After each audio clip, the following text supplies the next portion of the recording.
myself SK Verma.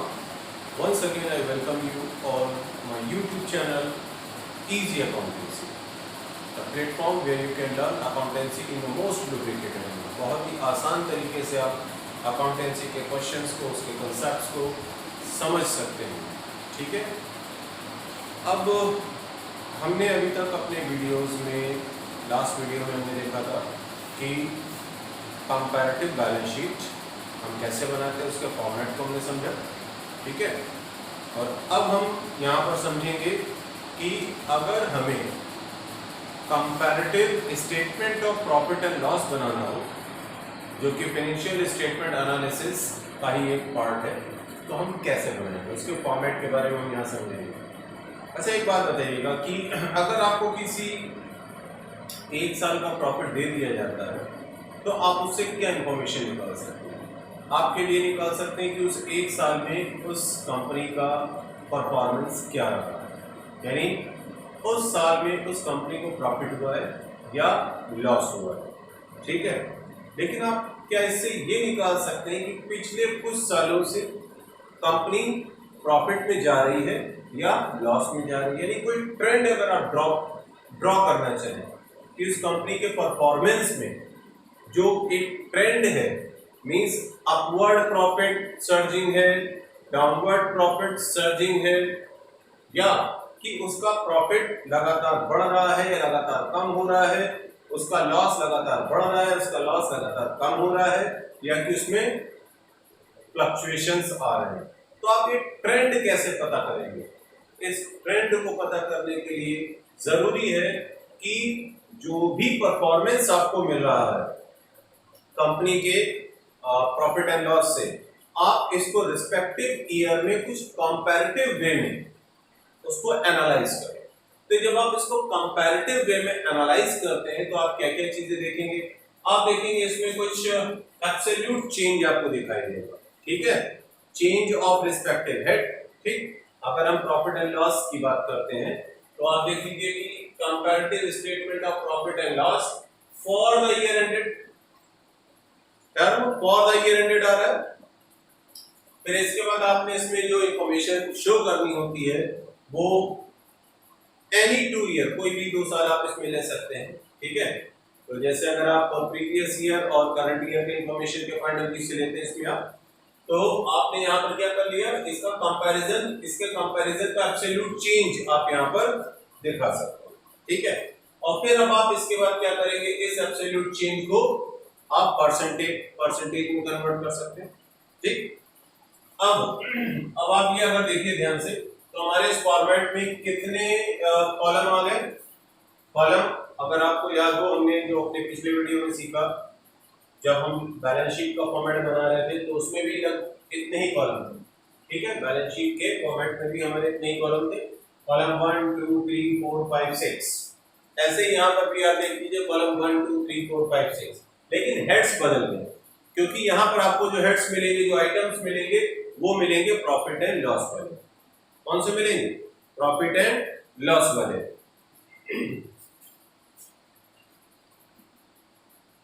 देखिए, सबसे पहला हेड हमें इसमें क्या मिल रहा है?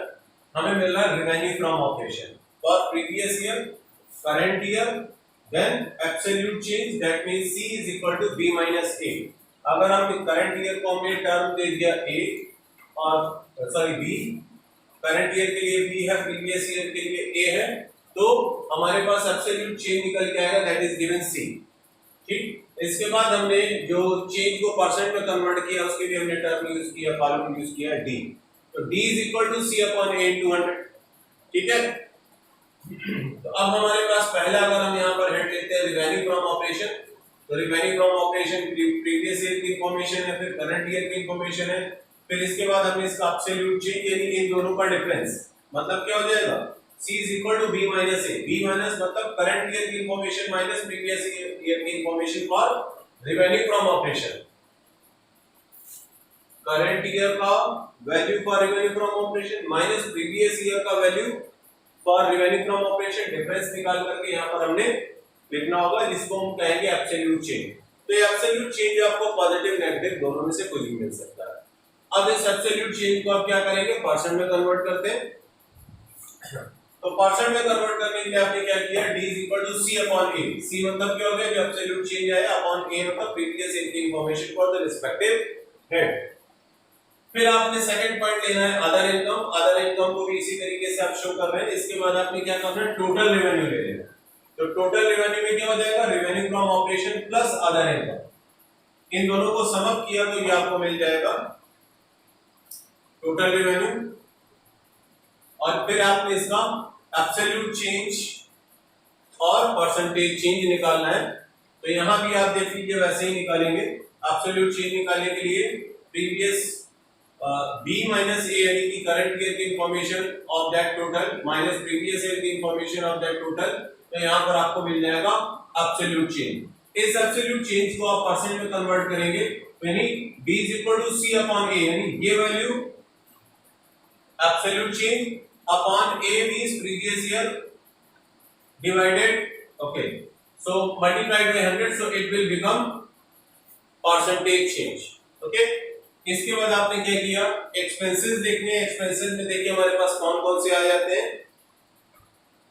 अगर हमको प्रॉफिट निकालना है तो प्रॉफिट के लिए हमें क्या करना होगा, revenue, total revenue minus total expense करेंगे। तो देखिए कौन कौन से एक्सपेंस आएंगे। तो एक्सपेंस हमारे पास आ जाएगा cost of material consume, number 1 में आ जाएगा।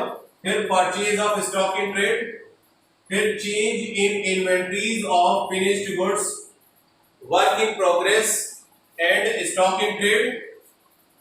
इसके बाद एक्सपेंस में हमारे पास पॉइंट नंबर डी आता है एम्प्लॉय बेनिफिट एक्सपेंस, और पॉइंट नंबर ई आता है finance cost, point number F आता है depreciation and amortisation, amortization for intangible, depreciation for tangible, then other expenses।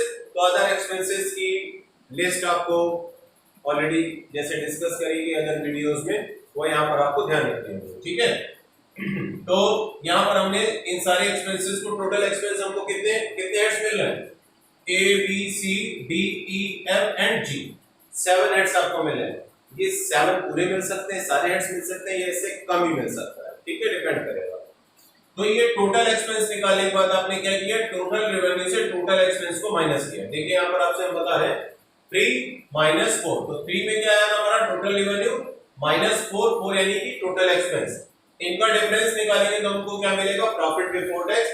तो ये हमने लिखा है यहाँ पर profit before tax for respective.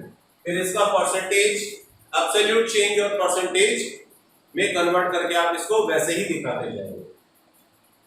तो प्रॉफिट बिफोर टैक्स अगर हम देखें तो हमने कैसे निकाला, total revenue minus total expense, तो यहां आ गया profit before tax for previous year. Similarly total revenue minus total expense for current year, तो ये हमारा आ जाएगा profit before tax for current year. अब इसके बाद आपने क्या किया, यहां पर आपको C निकालना है, तो C is equal to B minus A, तो B minus A for profit before tax भी आपने करना है। फिर इसे कन्वर्ट करेंगे परसेंट में, तो परसेंट में अगर आप इसे कन्वर्ट करते हैं तो आपका क्या हो जाता है, D is equal to C upon A। C का मतलब क्या हो जाएगा, ये जो आपने प्रॉफिट बिफोर टैक्स निकाला है absolute change upon A means profit before tax for the previous year, percent में कन्वर्ट करके आपने यहां पर लिखना है, ठीक है। Then income tax, income tax की इंफॉर्मेशन आपको क्वेश्चन में दी गई होगी रिस्पेक्टिव ईयर के लिए। ये इनकम टैक्स किस पर चार्ज होगा, ये नॉर्मली स्टूडेंट से गलती हो जाती है, ठीक है। बच्चों को, स्टूडेंट्स को ये प्रॉब्लम आती है कि हम इनकम टैक्स किस अमाउंट पर चार्ज करें। तो इनकम क्या है हमारे लिए, प्रॉफिट हमारे लिए इनकम है ना, इनकम स्टेटमेंट बना है ये। तो इनकम क्या है, income revenue minus expense, income आ गया हमारा, जैसे हमने बोला प्रॉफिट बिफोर टैक्स। तो प्रॉफिट बिफोर टैक्स क्या है, इनकम। इस इनकम के ऊपर रिस्पेक्टिव ईयर के लिए जो टैक्स की इंफॉर्मेशन आपको देता है वो आपने इसमें चार्ज करना होगा, ठीक है। तो अब आप यहां पर देखिए, हमने इसमें जो टैक्स की इंफॉर्मेशन चार्ज करनी होगी वो आपको क्वेश्चन में देगा। जैसे 2000 या प्रीवियस ईयर की इंफॉर्मेशन से रिलेटेड आपको टैक्स के बारे में बताया उसने, तो आपने टैक्स यहां पर चार्ज कर दिया, ठीक है। सपोज दैट कि आपका प्रॉफिट बिफोर टैक्स यहां पर 1 लाख आ रहा है और यहां परसेंटेज इसने आपको क्वेश्चन में दिया है प्रीवियस ईयर के लिए, सपोज दैट 40%, तो 1 लाख का 40% कितना हो जाएगा, 40,000 आप यहां पर देंगे, ठीक है। That will be income tax for previous year, और फिर इस तरीके से आपको income tax for current year में परसेंट में इंफॉर्मेशन आपको देगा क्वेश्चन में, ये आप अप्लाई करेंगे करंट ईयर के लिए। इसमें भी आप क्या करेंगे कि जो भी आपका यहां पर प्रॉफिट आ रहा है, प्रॉफिट आने पर ही टैक्स लगाएंगे, इसको भी याद रखें। क्योंकि अगर लॉस आ गया तो टैक्स कैसे लगा देंगे, क्योंकि जो टैक्स लग रहा है वो इनकम पर लग रहा है। टैक्स किस पर लग रहा है? इनकम पर लग रहा है। तो जब आपका यहां पर सपोज दैट लॉस आ गया तो टैक्स कैसे लगेगा? ठीक है, इसके आप इस बात को ध्यान रखेंगे। तो यहां पर आपने टैक्स लगा दिया। टैक्स आप क्या करेंगे, जो भी आपकी इनकम निकल के आई करंट ईयर की, यानी कि प्रॉफिट निकल के आया प्रॉफिट बिफोर टैक्स, उसके ऊपर आप जो भी आपसे परसेंटेज के लिए क्वेश्चन में कहता है वो चार्ज करेंगे और उसको यहां पर लिखेंगे। इसके बाद आपने किया एब्सोल्यूट चेंज निकाला, यानी कि previous year minus current year का डिफरेंस निकाल करके यहां पर लिखा आपने प्रॉफिट बिफोर टैक्स, और फिर इनकम टैक्स का डिफरेंस भी ऐसे निकाला। फिर इसको आप टैक्स में कन्वर्ट करेंगे, परसेंट में कन्वर्ट करेंगे, यानी कि d equal to c upon a। c आपका निकला एब्सोल्यूट चेंज अपॉन a, मतलब प्रीवियस ईयर का आपका जो भी टैक्स निकलेगा, और इसका परसेंट में कन्वर्ट करके आप इनटू 100 करके means c upon a into 100 apply करते हुए आप इसको निकालेंगे। ठीक है, इसके बाद जब आपने क्या करना होगा, अब आपको निकालना प्रॉफिट आफ्टर टैक्स, यानी profit before tax minus tax is equal to profit after tax for previous year. Profit before tax minus tax for current year, so it will be profit after tax. Profit before tax minus tax, it will be what? It will be just like C is equal to B minus A। तो B minus A यहां से आप निकालेंगे, ऐसे नहीं निकालेंगे, इधर वाले से निकालेंगे। तो B minus A यानी करंट ईयर का profit after, sorry current year का profit after tax minus previous year का प्रॉफिट आफ्टर टैक्स, इसका डिफरेंस ये आपका एब्सोल्यूट चेंज आ जाएगा। ठीक है, अब इसको आप परसेंट में कन्वर्ट करेंगे तो d is equal to c upon a। तो c हमारा देख लीजिए क्या आ जाएगा, यही एब्सोल्यूट चेंज जो हमारा यहां पर आया है, और अपॉन a यानी प्रीवियस ईयर का profit before profit after tax, इन दोनों का जो परसेंटेज में कन्वर्ट करके आपने यहां पर लिखना होगा। ठीक है, that's it. So this is all about this video. We have discussed about what comparative statement of profit and loss for the year ended. See the format, and I hope you have got the format. You have understood it. Each and every step I have made it clear. So thanks for watching the video.